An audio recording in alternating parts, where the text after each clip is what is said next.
Right, it's a sunny day in mid-July, and as you can see, I'm in the old studio still, because the water at the new studio isn't working. We'll get there eventually. Anyway, I'm off to cut a wedding, and I thought I'd make a clip really about affordable wedding flowers. Weddings, understandably, can be very expensive, and one of the expensive things in them is the flowers, especially if you're paying a stylist and a specialist who knows a great deal about making wonderful installations. That's a great skill involving a good deal of training, many years of experience, and so naturally it comes with a cost. However, if you are being married somewhere where you could make the flowers yourself, it is a great way to save your money and make a less expensive day for yourself. You have to do the work. You will have to, sometimes people grow their own, which is great, but at least you'll arrange them. And that takes time, practice, and your own expertise. You won't have a wedding that looks as though Caroline Redpath from Fleur Provocateur has made it. But that's fine, because that's not what you're looking for. You can, however, have a lovely, cheerful day with beautiful flowers grown for you by your local flower farmer, someone like me. Wherever you are in the world, see if there is somebody growing flowers locally who you can order mixed buckets from for your wedding. And so today, the lovely Lauren is picking up this afternoon 7 buckets of flowers, and we've had a chat about what she's going to do with them. I know the venue where she's being married. She's being married at Pennard House, which is a really lovely spot. I'll put the link to it in the blurb and you can look it up. And at Pennard House, they have a coach house. You get married, you can get married in the garden, but you can also get married in the church there. It's a really pretty village church. And then you can walk back across the garden. If it's pouring with rain, you can get married in the drawing room. So lots of options for where you hold the ceremony. And then they have a really pretty coach house, which has been converted as a place where you can hold weddings parties. And I've done this coach house myself over the years, and it's a very, very pretty, easy spot if you want to decorate it yourself. Upstairs there are tables for the dinner, for the wedding breakfast, where you can make posies to go in the middle, and then there's a beautiful, rather dramatic staircase, which is great for photographs. So people tend to dress the staircase a little bit. And at the bottom of the stairs, there's a table, which is usually where the cake is put, and you can make a real statement about the cake table and have a bit of wow factor as people come in there. And then there's a sort of place for dancing downstairs. So it's a really lovely place, and it's not a difficult place to dress. So I've had a chat with Lauren, and I'm cutting 7 buckets for her, and she's going to do all her own flowers.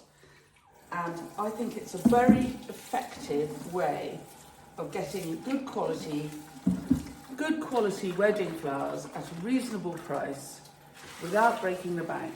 So Lauren has paid £350 for 7 buckets. And she's collecting them this afternoon. So if you like, come with me. We'll go and cut. And this clip will give you an idea of the kinds of flowers that you might get in July. In July from a flower grower. But also an idea of, well, that's a way of having your wedding flowers for much less money. Be honest with yourself. If realistically you're not going to do it, or you're not going to enjoy it, or your family are not helpful enough to make it happen, then this is not where you're going to save some money for your wedding flowers. You might end up employing a florist, and that is equally reasonable. But there are ways to have less expensive wedding flowers if you want to. So on my website, we call this the affordable wedding flowers way of having things. And you can look it up and I'll show you. Sometimes, so I'm doing another wedding tomorrow and I'm making the bride's bouquet, the bridesmaids' posies and the buttonholes, but they're also having lots of buckets and they're going to arrange them themselves for the Temple of Apollo at Stour Head, another lovely spot. So there are lots of ways you can do this. You can do all DIY, you could grow them all yourself, or you can order the flowers from someone like me and then arrange them all yourself, or you can have some of them arranged by someone like me, but have lots of buckets to do your table centers. Lots of different ways to do it. And I'm going to show you the kinds of things that we cut and how we choose a balance. Anyway, come along. Hope you enjoy it. And if you're new to the channel, you're very welcome. Please do subscribe, press the bell icon, and we'll tell you when we've got more clips coming up. If any of the tips and tricks we give you along the way are useful, you can always buy me a coffee, or better still, join my club. The link to coffee buying and club membership is in the blurb to all my clips. Let's get on. It's a lovely day, but heavy dew. So, wellies. Quick list before I go out. I may not stick to it, but it gives me a good base. We'll start with the sweet peas in the tunnel because it's going to get warmer. So we'll do the tunnels first. I cut every single stem of these sweet peas off on Monday. And they've been flowering for 2 months. The outdoor sweet pea crop has been a write-off almost. So I'm nursing these quite to keep them going for another week or two. And they are really performing. So thank you very much, sweet peas. They don't look much behind me, but there are plenty. So pink and white, here we go. Slightly lining up the coffee cups. There's yesterday's and here's today's. Now there's a little bit of black fly in my tunnel. Not too bad, but the occasional Ami Majus is slightly infested. So I'm being quite careful when I'm cutting. But also, look, can you see? So these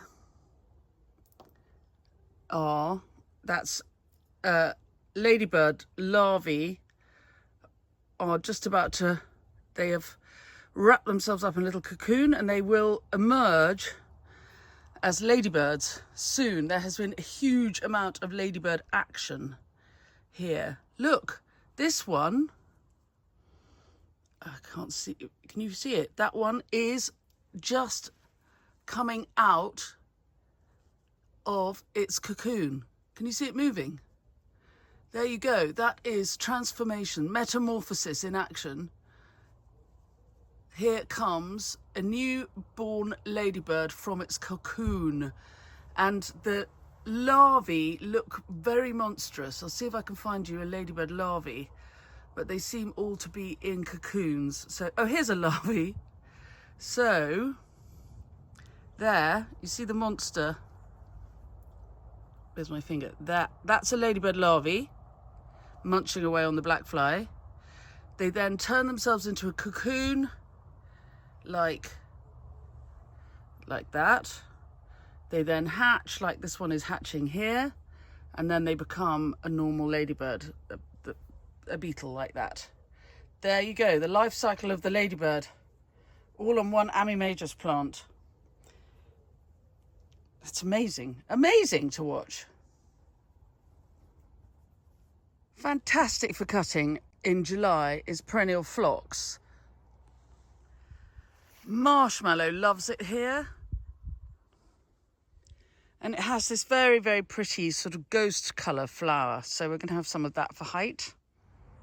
I think the Gadisha are hilarious. And this is pink and green and white. So they're a real pop of colour. Pink can be a little flat. So these hotter pinks, I've not done a huge amount of them, but they will just give some depth of field to the mix. So later on in the morning, it's still quite wet underfoot, but there comes that moment where it is still wet underfoot, but too hot for wellies. So flip-flops back on. I hate having hot feet. bit like the sweet peas. The roses don't look much in the field, but if I don't need too many, then there are just enough. Mint is really, really exceptional as a scent with roses and sweet peas. So here's some pineapple mint to go with them in the bouquets and the posies. And the hydrangeas aren't quite really à point, but I'm going to just have a look through, and if I can do 10, for me, I like them to be about this open for using for weddings. If I were doing the floristry, I don't mind a bit less open, but other people don't get them into water quickly enough. You know, I'm not going to make it difficult for my clients. But I think 10 of these I can definitely rustle up. Just say yes to the swan neck Veronicas, the last of the Alchemilla mollis. And I love this verbena hustata. Does it count as foliage or flower, do you think? Right, it's 25 to 11. I started about 7:15, but I did have to stop and take the car to the garage. And I have had breakfast, but not bad. And there we have a lovely pink and green with some white to cool it mix for this wedding in my very untidy studio, which needs sorting out. The Filipendula this year has been amazing, so I've given her some of those. I expect she will take the feverfew apart and have it in the posies. They're on quite long stems, so she'll get a lot of them. There's plenty for height for her bigger arrangements. And I'm thrilled to be able to say I got 50 pink roses and 50 sweet peas. So all is well. If the roses shed, they've all got side shoots.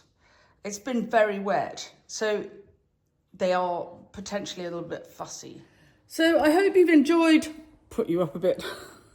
I hope you've enjoyed this little clip and found it interesting. So there's 7 mixed buckets, 350 quid, a bargain.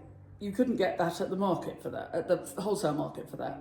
But because I didn't guarantee so many stems of this or that, it works for me and it works for the client. So we're all happy. It's a good mix.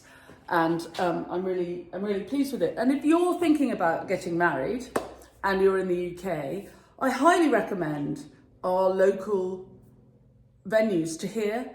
I work with North Cadbury Court, Sparkford Hall, Stourhead, Pennard. This lot are going to Pennard House. There are lots of really good venues around here and incredible suppliers.